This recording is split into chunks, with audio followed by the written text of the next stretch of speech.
ಕರ್ನಾಟಕ ರಾಜಕೀಯದ ಇತಿಹಾಸದಲ್ಲಿ ಸಿದ್ದರಾಮಯ್ಯನವರ ಈ ದಿನಗಳು ಸಂಧ್ಯಾ ಕಾಲದಲ್ಲಿದೆ ಅಂತ ಬಹುಶಃ ಬಹಳಷ್ಟು ಚರ್ಚೆಗಳಾಗ್ತಾ ಇವೆ. ಇವತ್ತೇನೋ ರಾಜೀನಾಮೆ ಕೊಡ್ತಾರೆ, DCM DK ಶಿವಕುಮಾರ್ ಅವರಿಗೆ ಪಟ್ಟವನ್ನು ಕಟ್ತಾರೆ ಅನ್ನುವಂತಹ ಒಂದಷ್ಟು ಸುದ್ದಿಗಳು ಕೂಡ ಬರ್ತಾ ಇವೆ. ರಾಜಕಾರಣದಲ್ಲಿ ನಾವು ಕೇವಲ ಗೆಲುವುಗಳನ್ನು ಸಂಭ್ರಮಿಸ್ತೇವೆ, ಅಧಿಕಾರವನ್ನು ಆರಾಧಿಸ್ತೇವೆ. ಒಬ್ಬ ನಾಯಕ ಮುಖ್ಯಮಂತ್ರಿ ಆದಾಗ ಆತನಿಗೆ ಸಿಗುವ ಹೂವಿನ ಹಾರಗಳು, ಜಯಘೋಷಗಳು, ಸೆಲ್ಯೂಟ್ಗಳು ಮಾತ್ರ ನಮ್ಮ ಕಣ್ಣಿಗೆ ಕಾಣ್ತವೆ. ಆದರೆ ಆ ಅಧಿಕಾರದ ಕುರ್ಚಿಯ ಮೇಲೆ ಕೂರುವ ಮನುಷ್ಯ ಆ ಜಾಗಕ್ಕೆ ಬರಲು ಏನೆಲ್ಲ ಕಳೆದುಕೊಂಡಿರ್ತಾನೆ, ಆತನ ಎದೆಯಲ್ಲಿ ಅಡಗಿರುವ ನೋವಿನ ಕಥೆಗಳು ಎಷ್ಟು ಜನರಿಗೆ ತಿಳಿದಿದೆ. ಇದು ಕರ್ನಾಟಕ ಮುಖ್ಯಮಂತ್ರಿ ಸಿದ್ದರಾಮಯ್ಯನವರ ಕತೆ. ನಾನು ಯಾಕೆ ಈ ಕಥೆಯನ್ನು ಹೇಳ್ತಾ ಇದ್ದೀನಿ ಅಂತಂದರೆ, ನಾವು ಬಹಳಷ್ಟು ಬಾರಿ ಯೋಚನೆ ಮಾಡ್ತಾ ಇರ್ತೀವಿ, ಅಭಿವೃದ್ಧಿ ವಿಚಾರವಾಗಿ ಟೀಕೆ ಮಾಡಿರ್ತೇವೆ, ಸೈದ್ಧಾಂತಿಕವಾಗಿ ಕೆಲವೊಂದಷ್ಟು ವಿಚಾರಗಳಲ್ಲಿ ಅವರನ್ನು ವಿರೋಧ ಕೂಡ ಮಾಡಿರ್ತೇವೆ. ಆದರೆ ಈ ಬಾರಿ ಅವರು ಸಂಧ್ಯಾ ಕಾಲದಲ್ಲಿದ್ದಾರೆ. ಒಂದಷ್ಟು ಆ ನಾಯಕನ ವೈಭವೀಕರಣವನ್ನು ಪಕ್ಕಕ್ಕಿಟ್ಟು ಬದಲಿಗೆ ಕಣ್ಣಿಗೆ ಕಾಣುವ ಕರುಳು ಹಿಂಡುವ ವಾಸ್ತವಗಳನ್ನು, ಮೈಸೂರಿನಲ್ಲಿ ನಡೆದಂತಹ ಘಟನೆಗಳನ್ನು, ಸಿದ್ದರಾಮನುಂಡಿಯಿಂದ ಬಂದಂತಹ ವ್ಯಕ್ತಿಯ ಹಿನ್ನೆಲೆಯನ್ನು ನಾನಿವತ್ತು ನಿಮ್ಮ ಮುಂದೆ ಹಂಚಿಕೊಳ್ಳಲಿದ್ದೇನೆ. ಮೈಸೂರಿನ ಸಿದ್ದರಾಮನುಂಡಿ ಎಂಬ ಪುಟ್ಟ ಹಳ್ಳಿಯಿಂದ ಬಂದು 4.5 ದಶಕಗಳ ಕಾಲ ರಾಜಕೀಯದಲ್ಲಿ ಉಳಿದು ಇಡೀ ರಾಜ್ಯವನ್ನು ಆಳಿದ ಮನುಷ್ಯ ಒಳಗೊಳಗೆ ಎಷ್ಟು ಒಂಟಿ ಎನ್ನುವ ಕಟು ಸತ್ಯವನ್ನು ಇವತ್ತು ಹೇಳ್ತೇನೆ.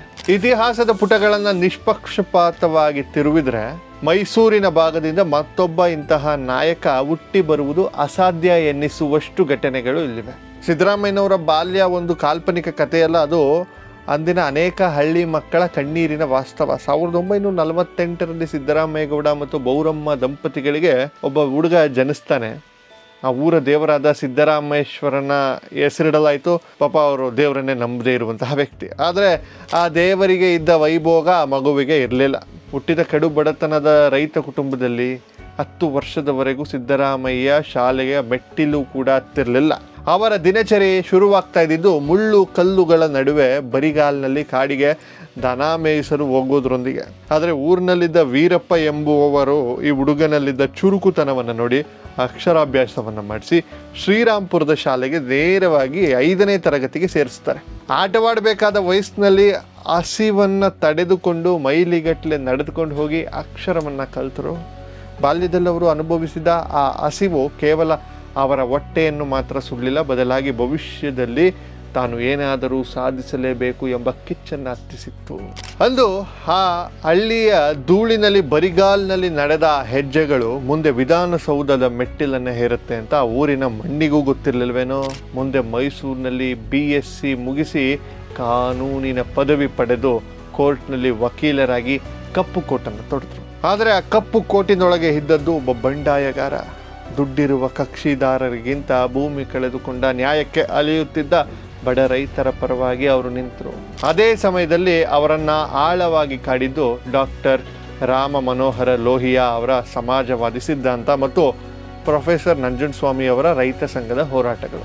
1983ರಲ್ಲಿ ಲೋಕದಳದಿಂದ ಸ್ಪರ್ಧಿಸಿ ಮೊದಲ ಬಾರಿಗೆ ವಿಧಾನಸೌಧವನ್ನು ಪ್ರವೇಶಿಸಿದ್ರು. ನಂತರ ಜನತಾದಳದ ಜೊತೆಗಿನ ಪ್ರಯಾಣ, ಹಣಕಾಸು ಸಚಿವರಾಗಿ ಉಪಮುಖ್ಯಮಂತ್ರಿಯಾಗಿ ಬೆಳೆದದು ಈಗ ಇತಿಹಾಸ. ಆದರೆ ನೈಜ ಕತೆ ಶುರುವಾಗುವುದು ಒಂದು ಕರಾಳ ದಿನದಿಂದ. ರಾಜಕೀಯದಲ್ಲಿ ಬೆನ್ನಿಗೆ ಬೀಳುವ ಚೂರಿಗಳು ಸದ್ದು ಮಾಡೋದಿಲ್ಲ ಅಂತಾರೆ. ದಶಕಗಳ ಕಾಲ ಯಾವ ಪಕ್ಷವನ್ನು ಕಟ್ಟಿ ಬೆಳೆಸಿದ್ರೋ, ಯಾವ ಪಕ್ಷಕ್ಕಾಗಿ ಹಗಲಿರುಳು ದುಡಿದ್ರೋ, ಯಾವ ಪಕ್ಷಕ್ಕಾಗಿ ತಮ್ಮ ರಕ್ತ ಬಸಿದು ದುಡಿದ್ರೋ, ಅದೇ ಜನತಾದಳದಿಂದ 2005ರಲ್ಲಿ ಅವರನ್ನು ನಿರ್ದಾಕ್ಷಿಣ್ಯವಾಗಿ ಉಚ್ಚಾಟನೆ ಮಾಡಲಾಯಿತು. ಕಾರಣ, ಸಿದ್ದರಾಮಯ್ಯನವರು ದಲಿತರು ಮತ್ತು ಹಿಂದುಳಿದ ವರ್ಗಗಳನ್ನು ಸಂಘಟಿಸಲು ಹುಬ್ಬಳ್ಳಿಯಲ್ಲಿ ಅಹಿಂದ ಸಮಾವೇಶವನ್ನು ಮಾಡಿದ್ರು. ಪಕ್ಷದ ವರಿಷ್ಠರ ಕೆಂಗಣ್ಣಿಗೆ ಗುರಿಯಾದ ಅವರಿಗೆ ಉಪಮುಖ್ಯಮಂತ್ರಿ ಸ್ಥಾನವನ್ನು ಕಸಿದುಕೊಳ್ಳಲಾಯಿತು. ಆ ದಿನ 57 ವರ್ಷ ವಯಸ್ಸಿನ ಮನುಷ್ಯ ತಮ್ಮ ರಾಜಕೀಯ ಜೀವನವನ್ನು ಮತ್ತೆ 0ಯಿಂದ ಆರಂಭಿಸಬೇಕಾದ ವಾಸ್ತವಕ್ಕೆ ಬಂತು. ನಂಬಿದ ಮನೆಯಿಂದಲೇ ಹೊರಹಾಕಲ್ಪಟ್ಟಾಗ, ಜೊತೆಗಿದ್ದವರೇ ಕೈ ಬಿಟ್ಟಾಗ, ಬೀದಿಗೆ ಬಿದ್ದಾಗ ಆಗುವ ನೋವು, ಅವಮಾನ ಎಂಥದ್ದು ಎಂಬುದು ಆ ದಿನ ಸಿದ್ದರಾಮಯ್ಯನವ್ರಿಗೆ ಅರ್ಥವಾಯಿತು. ಎಲ್ಲರೂ ಅವರ ರಾಜಕೀಯವಾಗಿ ಮುಗಿದೇ ಹೋದರು ಎಂದುಕೊಂಡ್ರು. ಆದರೆ ಆ ನೋವನ್ನು ಅವರು ಕಣ್ಣೀರು ಮಾಡಲು ಬಿಡಲಿಲ್ಲ, ಬದಲಾಗಿ ಅದನ್ನೇ ತಮ್ಮ ಅಸ್ತ್ರವನ್ನಾಗಿ ಮಾಡಿಕೊಂಡ್ರು. ಅನಿವಾರ್ಯವಾಗಿ ಕಾಂಗ್ರೆಸ್ ಪಕ್ಷದ ಕೈ ಹಿಡಿದರೂ ಮೂಲ ಕಾಂಗ್ರೆಸ್ಸಿಗರಲ್ಲ ಎಂಬ ಹಣೆಪಟ್ಟಿ ಇತ್ತು. ಆದರೆ 2010ರಲ್ಲಿ ಅಕ್ರಮ ಗಣಿಗಾರಿಕೆ ವಿರುದ್ಧ ಅವರು ಕೈಗೊಂಡ ಬಳ್ಳಾರಿ ಪಾದಯಾತ್ರೆ ಇಡೀ ಕರ್ನಾಟಕ ರಾಜಕೀಯದ ಚಿತ್ರಣವನ್ನೇ ಬದಲಾಯಿಸಿತು. ಬೆಂಗಳೂರಿನಿಂದ ಬಳ್ಳಾರಿಯವರೆಗೆ ಬರೋಬ್ಬರಿ 320 ಕಿಲೋಮೀಟರ್ ದಾರಿ, ಸುಡುವ ಬಿಸಿಲು, ರಸ್ತೆಯ ಧೂಳು, ಕಾಲುಗಳಲ್ಲಿ ಒಡೆದ ಬೊಬ್ಬೆಗಳು. ಆದರೂ ಆ 62 ವರ್ಷದ ಮನುಷ್ಯನ ಹೆಜ್ಜೆ ನಿಲ್ಲಲಿಲ್ಲ. ಆ ಪಾದಯಾತ್ರೆಯಲ್ಲಿ ಸುರಿದ ಪ್ರತಿಯೊಂದು ಹನಿ ಬೆವರು 2013ರಲ್ಲಿ ಕಾಂಗ್ರೆಸ್ ಪಕ್ಷವನ್ನು ಬಹುಮತದಿಂದ ಅಧಿಕಾರಕ್ಕೆ ತಂತು. ಆ ಬಡ ಹಳ್ಳಿಯ ಹುಡುಗ ಮೊದಲ ಬಾರಿಗೆ ರಾಜ್ಯದ ಮುಖ್ಯಮಂತ್ರಿಯಾಗಿ ಪ್ರಮಾಣ ವಚನ ಸ್ವೀಕರಿಸಿದ್ರು. ಮುಖ್ಯಮಂತ್ರಿಯಾಗಿ ಅಧಿಕಾರಕ್ಕೆ ಬಂದ ಮೊದಲ ದಿನವೇ ಅವರು ಸಹಿ ಹಾಕಿದ್ದು ಅನ್ನಭಾಗ್ಯ ಯೋಜನೆಗೆ. ಕೇವಲ ಒಂದು ರಾಜಕೀಯ ಗಿಮಿಕ್ ಅಂತ ಅನ್ಕೊಳ್ಬೇಡಿ. ತಾನು ಬಾಲ್ಯದಲ್ಲಿ ಅನುಭವಿಸಿದ ಹಸಿವು ಯಾವ ಬಡವನಿಗೂ ಯಾವ ಮಗುವಿಗೂ ಬರಬಾರದು ಎಂಬ ಅವರ ಆಳವಾದ ವೈಯಕ್ತಿಕ ಅನುಭವದ ಪ್ರತಿರೂಪವಾಗಿತ್ತು ಆ ಯೋಜನೆ. ತಾನು ಉಂಡ ಕಷ್ಟಗಳನ್ನು ನಾಡಿನ ಜನರು ಕಣ್ಣೀರು ಒರೆಸುವ ಮೂಲಕ ಸಾರ್ಥಕಗೊಳಿಸಿಕೊಂಡರು ಅಂತ ಹೇಳ್ಬೋದು.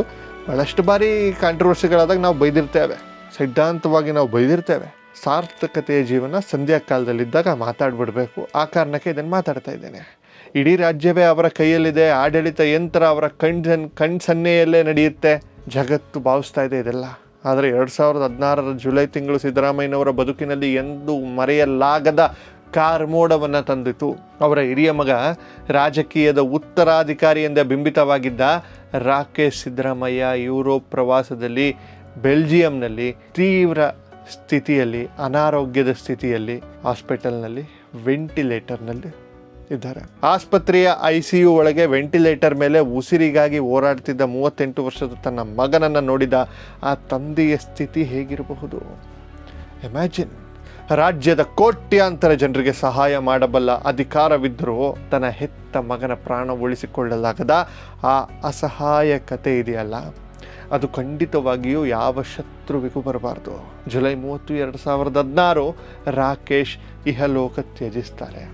ಮಗನ ಮೃತದೇಹದ ಮುಂದೆ ನಿಂತು ಬಿಕ್ಕಿ ಬಿಕ್ಕಿ ಅಳುತ್ತಿದ್ದ ಆ ಕರುಣಾಮಯಿ ಹೃದಯ ತಂದೆಯನ್ನು ನೋಡಿದಾಗ ರಾಜಕೀಯ ಅರಮನೆಗಳಿಗಿಂತ ಒಂಟಿತನವೇ ದೊಡ್ಡದು ಎನ್ನಿಸದೇ ಇರದು.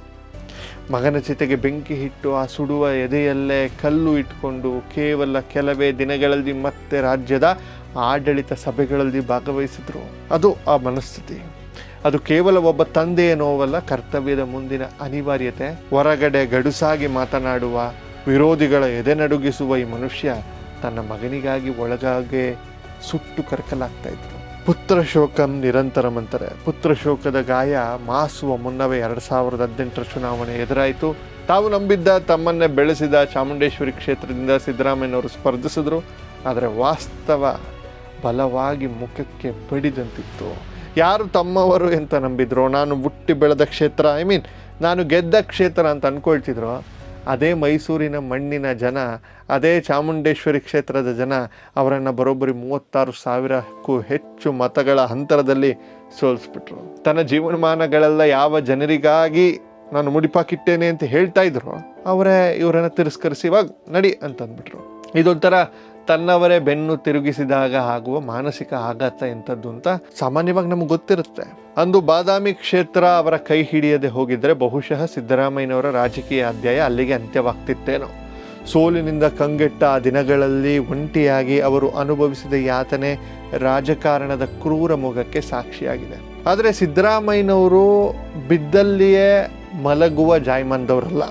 ವಿರೋಧ ಪಕ್ಷದ ನಾಯಕನಾಗಿ ಅವರು ವಿಧಾನಸಭೆಯಲ್ಲಿ ನಿಂತರೆ ಇಡೀ ಸದನವೇ ಸ್ತಬ್ಧವಾಗ್ತಾ ಇತ್ತು. ಯಾವುದೇ ಚೀಟಿ ನೋಡದೆ ರಾಜ್ಯದ ಆರ್ಥಿಕತೆಯ ಅಂಕಿ ಅಂಶಗಳನ್ನು ಬೆರಳು ತುದಿಯಲ್ಲಿಟ್ಕೊಂಡು ಮಾತನಾಡ್ತಿದ್ದ ವಾದಗಳಿಗೆ ಎದುರಾಳಿಗಳ ಬಳಿಯೂ ಉತ್ತರ ಬಿಡ್ತಾ ಇರಲಿಲ್ಲ. ಕೆಲವು ಬಾರಿ ವಯಸ್ಸಾಗುತ್ತೆ, ಮಗನನ್ನು ಕಳೆದುಕೊಂಡ ನೋವಿದೆ, ಸ್ವಂತ ಊರಿನವರು ಸೋಲಿಸಿದ ಅವಮಾನವಿದೆ, ಇಷ್ಟೆಲ್ಲ ಭಾರಣವನ್ನು ಒತ್ಕೊಂಡೆ ಅವರು ದಿನನಿತ್ಯದ ರಾಜಕೀಯ ಕೆಸರೆರಚಾಟವನ್ನು ಎದುರಿಸ್ತಾ ಇದ್ರು. ಇದು ಹೊರಗಿನಿಂದ ನೋಡೋರಿಗೆ ಕೇವಲ ರಾಜಕಾರಣ, ಅವ್ನು ಬಿಡ್ರಿ ಏನು ಸಿದ್ದರಾಮಯ್ಯ ದೊಡ್ಡಿದ ಅಂತ ಹೇಳ್ಬಿಡ್ತಾರೆ. ಆದರೆ ಅವರ ಸ್ಥಾನದಲ್ಲಿ ನಿಂತು ನೋಡಿದಾಗ ಅದೊಂದು ನಿರಂತರ ಮಾನಸಿಕ ಸಂಘರ್ಷ. ಎಷ್ಟೇ ಪೆಟ್ಟು ತಿಂದರೂ ಈ ಮಣ್ಣಿನ ಋಣ ತೀರಿಸದೆ ನಾನು ವಿಶ್ರಮಿಸೋದಿಲ್ಲ ಅನ್ನುವಂಥ ಅವ್ರ ಛಲ 2023ರಲ್ಲಿ ಅವರನ್ನು ಮತ್ತೆ ಅದೇ ಮುಖ್ಯಮಂತ್ರಿ ಪೀಠದಲ್ಲಿ ಕೂರಿಸ್ತು. ಇದು ಇತಿಹಾಸ. ಆದರೆ ಕಹಿಯಾದರೂ ನಾವು ಒಪ್ಕೊಳ್ಳಲೇಬೇಕಾದ ಒಂದು ವಾಸ್ತವವಿದೆ. ಮೈಸೂರು ಭಾಗದ ರಾಜಕಾರಣವನ್ನು ತೆಗೆದುಕೊಂಡ್ರೆ ಮುಂದಿನ ದಿನಗಳಲ್ಲಿ ಮತ್ತೊಬ್ಬ ಸಿದ್ದರಾಮಯ್ಯ ಹುಟ್ಟಿ ಬರುವುದು ಬಹುತೇಕ ಅಸಾಧ್ಯ. ಯಾಕಂದರೆ ಇವತ್ತಿನ ರಾಜಕೀಯ ಕಾರ್ಪೊರೇಟ್ ಶೈಲಿಗೆ ಬದಲಾಗೋಗಿದೆ. ಕೋಟಿ ಕೋಟಿ ಹಣ, ದೊಡ್ಡ ದೊಡ್ಡ ರಾಜಕೀಯ ಮನೆತನ ಹಿನ್ನೆಲೆ, ಜಾತಿ ಸಮೀಕರಣಗಳಿಲ್ಲದ ಇಂದು ಗ್ರಾಮ ಪಂಚಾಯಿತಿಯನ್ನು ಗೆಲ್ಲಲಾಗದ ಸ್ಥಿತಿ. ಆದರೆ ಸಿದ್ದರಾಮಯ್ಯನವರು ದನ ಕಾಯ್ತಿದ್ದಂತಹ ವ್ಯಕ್ತಿ. ಯಾವುದೇ ದೊಡ್ಡ ಮನೆತನದ ಹಿನ್ನೆಲೆ ಇರಲಿಲ್ಲ, ಕೋಟ್ಯಾಂತರ ರೂಪಾಯಿ ಹಣ ಇರಲಿಲ್ಲ. 45 ವರ್ಷಗಳ ಕಾಲ ರಾಜಕೀಯದಲ್ಲಿ ಉಳಿದು ದಾಖಲೆಯ ಬಜೆಟ್ಗಳನ್ನು ಮಂಡಿಸಿ ಶೋಷಿತ ವರ್ಗದ ದನಿಯಾಗಿ ತಾನೂ ಒಂದು ಶಕ್ತಿಯಾಗಿ ಬೆಳೆದು ನಿಂತ ಕತೆ ಇದು. ಸ್ವಂತ ಪಕ್ಷಗಳೇ ಹೊರಹಾಕಿದ್ರು, ಮಗನ ಸಾವಿನಿಂದ ಎದೆ ಹೊಡೆದು ಹೋದರು, ಸ್ವಂತ ಊರೇ ಸೋಲಿಸಿದ್ರು, ಮಣ್ಣಿಗೆ ಬಿದ್ದ ಬೀಜದಂತೆ ಮತ್ತೆ ಮತ್ತೆ ಚಿಗುರೊಡೆದು ಮೇಲೆದ್ದ ಕತೆ ಇದು. ಇಂತಹ ಹಸಿವು, ಇಂತಹ ಅವಮಾನ, ಇಂತಹ ನೋವುಗಳನ್ನು ಉಂಡು ಅದನ್ನೇ ಮೆಟ್ಲಾಗಿ ಮಾಡಿಕೊಂಡು ಬೆಳೆಯುವ ಆ ಮಣ್ಣಿನ ಗುಣ ಬಹುಶಃ ಮೈಸೂರಿಗಿದೆ. ಈ ಡಿಜಿಟಲ್ ರಾಜಕಾರಣದ ಯುಗದಲ್ಲಿ ಮತ್ತಾರಿಗೂ ಸಿಗೋದು ಸಾಧ್ಯವೂ ಇಲ್ಲ ಅನಿಸುತ್ತೆ ನನ್ನ ಪ್ರಕಾರ. ರಾಜಕಾರಣಿಗಳು ಬರಬಹುದು, ಹೋಗಬಹುದು, ಅಧಿಕಾರದ ಕುರ್ಚಿಗಳು ಬದಲಾಗಬಹುದು. ಆದರೆ ಅಧಿಕಾರದಲ್ಲಿದ್ದು ತಾನು ಉಂಡ ನೋವನ್ನು, ಕಳೆದುಕೊಂಡ ಕರುಳ ಬಳ್ಳಿಯನ್ನು, ದುಃಖವನ್ನು ಸದ್ದಿಲ್ಲದೆ ನುಂಗಿಕೊಂಡು ಮತ್ತೆ ಜನರ ಮಧ್ಯೆ ನಿಲ್ಲುವ ಆ ಜೀವವಿದೆಯಲ್ಲ, ಅದು ಕೇವಲ ಒಬ್ಬ ವ್ಯಕ್ತಿಯಲ್ಲ, ಅದೊಂದು ಬದುಕಿನ ಪಾಠ. ಮೈಸೂರು ಮಣ್ಣಿನಿಂದ ಬಂದ ಈ ಒರಟು ಭಾಷೆಯ ನೇರ ನುಡಿಯ ಒಳಗೊಂದು ಹೊರಗೊಂದು ಇಲ್ಲದ ಈ ನಾಯಕ ಕರ್ನಾಟಕ ಇತಿಹಾಸದಲ್ಲಿ ಕೇವಲ ಮುಖ್ಯಮಂತ್ರಿಯಾಗಿ ಮಾತ್ರವಲ್ಲ, ನೋವುಗಳನ್ನುಂಡು ಬೆಳೆದು ಒಂದು ಅಪರೂಪದ ವಾಸ್ತವವಾಗಿ ಶಾಶ್ವತವಾಗಿ ಉಳಿತಾರೆ. ಗೆಲುವು ಅಧಿಕಾರ ಕೊಡುತ್ತೆ ನಿಜ, ಆದರೆ ಕಣ್ಣೀರು ಮತ್ತು ನೋವು ಮಾತ್ರ ಒಬ್ಬ ನೈಜ ನಾಯಕನನ್ನು ರೂಪಿಸುತ್ತೆ. ಇಂತಹ ಕಥೆಗಳು ಇತಿಹಾಸದಲ್ಲಿ ಒಮ್ಮೆ ಮಾತ್ರ ಸೃಷ್ಟಿಯಾಗತ್ತೆ, ಮತ್ತೊಮ್ಮೆ ಬರೋದು ಡೌಟ್. ಸಿಗೋಣ ಮುಂದಿನ ಸತಿ, ಮಾತಾಡೋಣ ಬಹಳಷ್ಟು ವಿಚಾರ. ಸಂಧ್ಯಾಕಾಲದಲ್ಲಿ, ರಾಜಕೀಯ ಸಂಧ್ಯಾಕಾಲದಲ್ಲಿ ಸಿದ್ದರಾಮಯ್ಯನವ್ರಿಗೆ ಶುಭವಾಗಲಿ, ಒಳ್ಳೆಯದಾಗಲಿ ಅಂತ ಭಗವಂತನಲ್ಲಿ ಪ್ರಾರ್ಥನೆಯನ್ನು ಮಾಡೋಣ. ನಮಸ್ಕಾರ.